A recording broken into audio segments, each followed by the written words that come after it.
Hello, కొంపతీసి టీవీలో చూసి నమ్ముతున్నావా ఏంటి?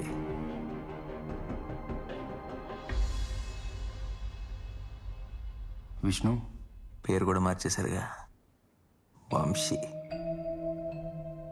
మీ పోలీసు వాళ్ళు పరువు కాపాడుకోవడం కోసం ఎవడో పిక్ పాకెట్ గంట లేపేశారు నేనని చెప్తున్నారు. ఎక్కడున్నావు? లాస్ట్ టైం ఎక్కడ చూసావో